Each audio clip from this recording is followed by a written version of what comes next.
정승과 연할머니 윤수천. 두매산골에 한 소년이 살았습니다. 소년은 총명한 머리를 가지고 있었지만 때론 장난이 심한 편이었습니다.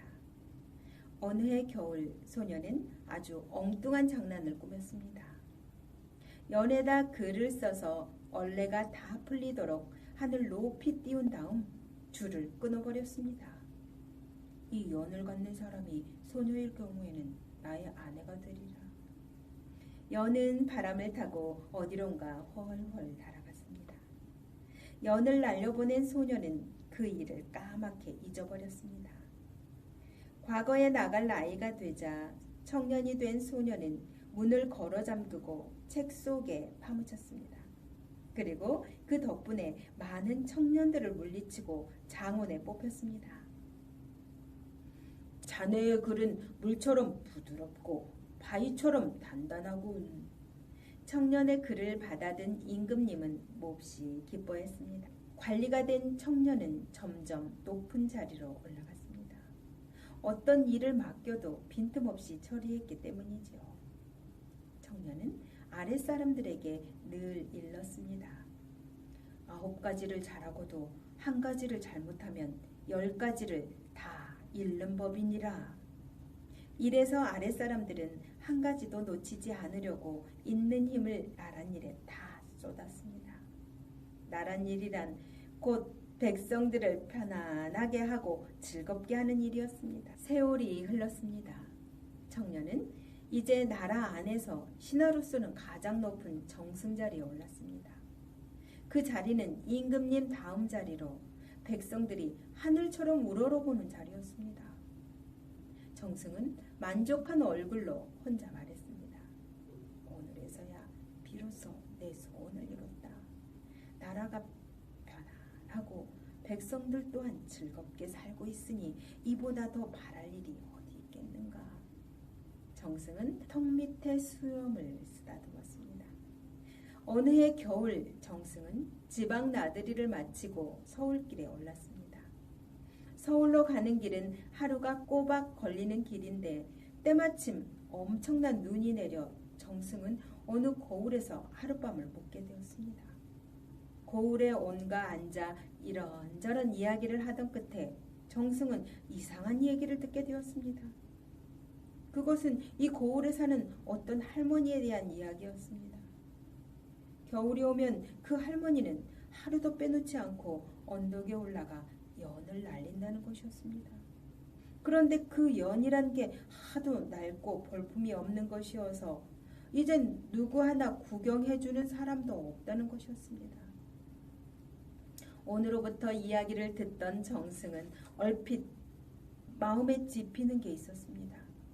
이튿날 아침 정승은 온에게 말했습니다. 어젯밤 그대가 이야기하던 할머니를 내가 좀 만나야겠소. 정승의 말에 온은 어리둥절한 표정이었습니다. 그 노인을 못하러 만나시게요? 그럴 일이 있어. 정승은 급히 떠날 차비를 하였습니다. 이 추운 날씨에 그곳까지 직접 가실 필요가 어디 있겠습니까? 정 만나시겠다고 하시면 즉시 데려오도록 하겠습니다. 아니요. 내가 가서 만나야 하오. 정승은 어느새 말 위에 올라가 있었습니다. 온도 더 이상 말릴 수가 없었으므로 잠자코 정승의 뒤를 따랐습니다. 잿빛 하늘은 정승이 떠나자 곧 눈발을 뿌렸습니다. 눈은 계속해서 쏟아졌습니다.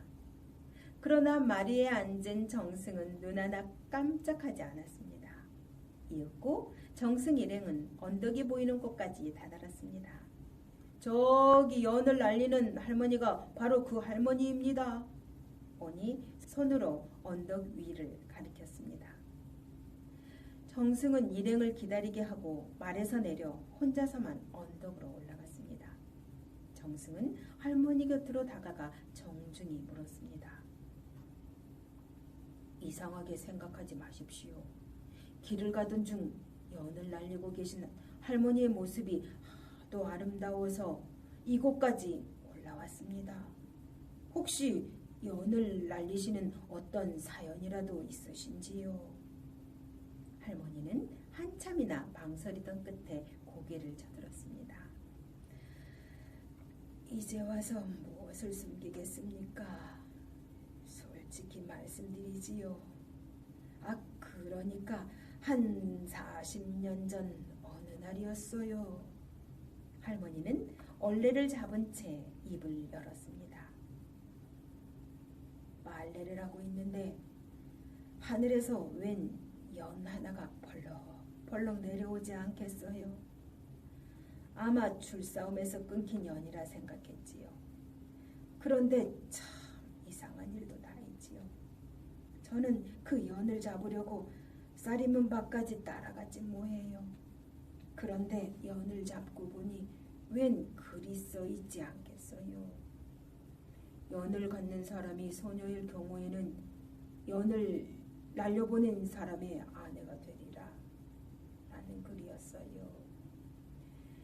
할머니는 말을 잠시 끊더니 먼 하늘을 바라보았습니다. 정승은 온몸이 굳어지는 것을 느꼈습니다. 그래서요? 할머니께서는 그 글을 믿었다는 말씀인가요? 정승은 더듬거리며 물었습니다. 처음엔 누가 장난을 치는 거라고 생각을 했지요. 그런데 참 이상한 일도 다 있지요. 아무리 그렇게 생각을 해도 이미 나는 연을 날려보낸 사람의 아내라는 생각이 들지 뭐겠어요. 그리고 언젠가는 그 사람이 제 앞에 나타날 것만 같고요. 그 말을 듣던 정승은 할머니 앞에 무릎을 꿇었습니다. 할머니가 깜짝 놀란 얼굴로 정승을 쳐다보았습니다. 이 무슨 망측한 행동이십니까? 보아하니 지돈 높으신 분 같은데 어서 일어나시지요.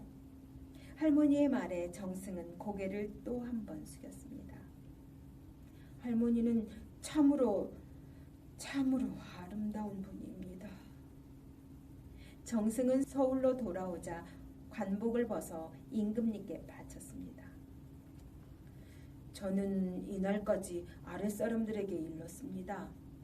9가지를 잘하고도 1가지를 잘못하면 10가지를 다 잃는다고 했는데 저는 오래전에 그 1가지를 잃었으니 이 자리에 더 이상 있을 수가 없사옵니다.